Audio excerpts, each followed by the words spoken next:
कौन से ऐसे क्रशर हैं जो पुंछ में इलीगल चल रहे हैं, कौन से ऐसे क्रशर हैं दरिया के बीचों बीच में लगे हुए हैं। इसी साहब, ये आपकी इंटीग्रिटी, आपकी ईमानदारी, आपकी काबिलियत का भी इम्तहान है कि आप इन पर लगाम कसने में कामयाब होते हैं या नहीं होते हैं। अभी चंद दिन पहले चंडीगढ़ में दरिया में डूबकर एक बच्चे की मौत हो गई थी। उस बच्चे की मौत का एक बड़ा सबब ये था कि पुंछ से लेकर शोपियान तक जिस तरह इल्लीगल माइनिंग धड़ल्ले से हो रही है, तमाम के तमाम मुतल्लिका ऑफिसर्स अब गफलत में पड़े हुए हैं। मतलब ये कि आराम से सो रहे हैं, ना तो उन्हें दरियाओं की फिक्र है और ना लोगों की जिंदगियों की फिक्र है। थोड़ी देर पहले एक ऑर्डर हमारे पास पहुंचा है। वो ऑर्डर ये है कि डिप्टी कमिश्नर पुंछ ने ये जरूरी समझा कि इस माइनिंग के हवाले से एक इम्पॉर्टेंट मीटिंग बुलाई जाए। उस मीटिंग में जिला के कई बड़े ऑफिसरान शामिल हैं और वो डिपार्टमेंट भी शामिल हैं जिनका ताल्लुक डायरेक्ट इस माइनिंग से है। माइनिंग डिपार्टमेंट जिस गैर जिम्मेदारी के साथ पिछले कई सालों से काम कर रहा है, आगे भी इसी तरह की गैर जिम्मेदारी के साथ ये डिपार्टमेंट अपना काम करता रहेगा और हम कई लोगों की मौत का ऐलान यहाँ पर बैठकर करते रहेंगे। डिप्टी कमिश्नर पुंछ मोहम्मद यासीन चौधरी जब से पुंछ आए हुए हैं तब से हम देखते हैं कि कुछ कुछ पुंछ में बदला जरूर है, लेकिन सर अभी बहुत कुछ बदलना बाकी है। ये शुरुआत होगी। अगर आप इस पर लगाम कसने में कामयाब हो गए तो ये आपका अहलियाने पुंछ पर एक बड़ा एहसान होगा। आप पुंछ से लेकर चंडीगढ़ शोपियान तक चले जाएं, ऐसे रास्ते जहां पर मोटरसाइकिल चलाना मुश्किल होता है वहां पर ट्रैक्टर भी चलते हैं, वहां पर जेसीबी भी चलती है।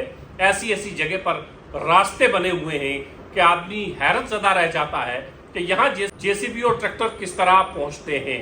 लेकिन माइनिंग डिपार्टमेंट के लोग सोए हुए हैं। एक गरीब बाप का बच्चा पिछले दिनों चंडीगढ़ में मौत की आगोश में चला गया।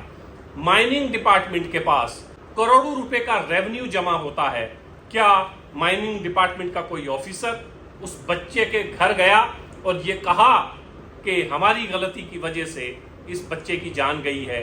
क्या डिप्टी कमिश्नर साहब, ऐसा नहीं हो सकता कि ये जो करोड़ों अरबों रुपए रेवेन्यू जमा होता है, इस रेवेन्यू में से कुछ पैसे उसके घर वालों को दिए जाते? एक गरीब बाप जो मजदूरी करने के लिए दिल्ली और मुंबई जाता है और मेहनत मजदूरी करके ख्वाहिश ये है कि मेरा बच्चा पढ़ जाए और बच्चा मौत की नजर हो जाता है। कमिश्नर पुंछ से एक मुद्दबाना गुजारिश ये भी है कि आप डीएमओ से पूछिएगा कि आपने पिछले साल 2 साल में कितनी गाड़ियां पकड़ी हैं और उसमें से कितनी बाअसर और बड़े लोगों की गाड़ियां हैं। डिपार्टमेंट सिर्फ वो लोग जो बेचारे लोन पर ट्रैक्टर लेते हैं, ट्रैक्टर को जरूर पकड़ते हैं, जेसीबी वालों को नहीं पकड़ते, क्रशर वालों को नहीं पकड़ते। कई क्रशर ऐसे हैं डिप्टी कमिश्नर पुंछ साहब जो पुंछ में इल्लीगल चल रहे हैं। आप जब आए थे तभी अल्ताफ बुखारी ने मंडी में कहा था कि पुंछ में इल्लीगल क्रशर चल रहे हैं।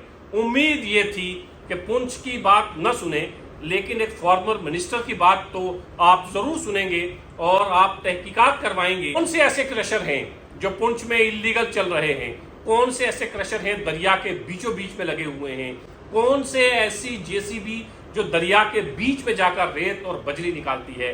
क्या कोई पैरामीटर्स हैं?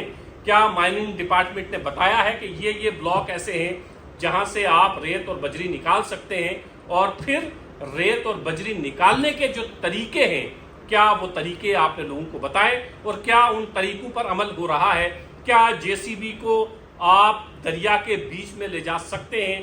क्या जेसीबी से आप रेत और बजरी निकाल सकते हैं और इतने नीचे गहराई तक खड्डे डाल सकते हैं कि कोई आदमी अगर उसमें तैरने के लिए जाए तो फिर उसकी लाश ही वापस निकले? डीसी साहब, इस मीटिंग पर हमारी भी नजरें बनी हुई हैं। हम देखेंगे कि इस मीटिंग में क्या होता है और इस मीटिंग के बाद आपके ये जो ऑफिसर्स हैं ये कितने एक्टिव होते हैं, कितने जिम्मेदार बनते हैं। क्या के बीच में से ये खजाना निकालने वाले लोग गरीब लोग नहीं हैं, पावरफुल लोग हैं। डीसी साहब, ये आपकी इंटीग्रिटी, आपकी ईमानदारी, आपकी काबिलियत का भी इम्तहान है कि आप इन पर लगाम कसने में कामयाब होते हैं या नहीं होते हैं। लगाम किस पर कसनी है? वो लोग जो इलीगल क्रशर यहाँ पर चला रहे हैं, लगाम किस पर कसनी है? कई जेसीबी दरिया के बीचों बीच खड़ी कर रखी हैं, जो दिन नहीं देखते हैं, जो शाम नहीं देखते हैं, जो रात नहीं देखते हैं और दरिया से खजाना निकालने में मसरूफ हैं, और सरकार के पास रेवेन्यू के नाम पर कुछ नहीं जाता है। एक कमेटी, डिप्टी कमिश्नर पुंछ साहब, हमें उसका भी इंतजार है कि आप एक कमेटी बनाइए और पता करिए कि पुंछ में चलने वाले इन क्रशर्स के कागजात पूरे हैं कि नहीं है, पोल्यूशन सर्टिफिकेट इनके पास है या नहीं है, वो तमाम कागजात हैं या नहीं है, परमिशन आपके दफ्तर से मिलती है। आप अपने दफ्तर के क्लर्क से पूछिएगा कि पुंछ में कौन से क्रशर चल रहे हैं जिनको डिप्टी कमिश्नर पुंछ के दफ्तर ने परमिशन दे रखी है। बेशतर ऐसे क्रशर हैं जिनकी परमिशन से आपके दफ्तर से नहीं मिली हुई है। बेशतर ऐसे क्रशर हैं जिनके कागजात भी पूरे नहीं हैं। यकीनन ये बड़े लोग हैं, कुछ का ताल्लुक भारतीय जनता पार्टी के साथ है, कुछ का ताल्लुक यहाँ की चेयरपर्सन के साथ है, और कुछ ताकतवर लोग हैं। ना ये है कि ये लोग ज्यादा ताकतवर हैं या हिंदुस्तान का कानून।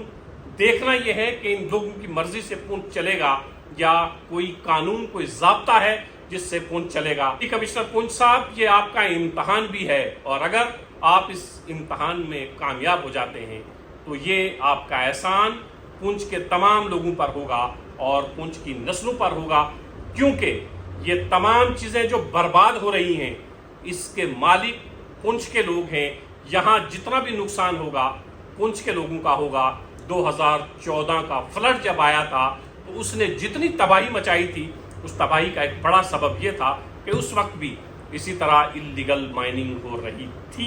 हम दोबारा 2014 को दोहराना नहीं चाहते हैं। आपसे गुजारिश है कि ये मीटिंग बराए मीटिंग ना हो, इसके कुछ नतायज भी बरामद होने चाहिए, और आप अकाउंटेबिलिटी फिक्स करिए कि अगर कोई गैर जिम्मेदारी का सबूत देता है तो फिर उसके खिलाफ कानूनी कार्रवाई भी की जाएगी।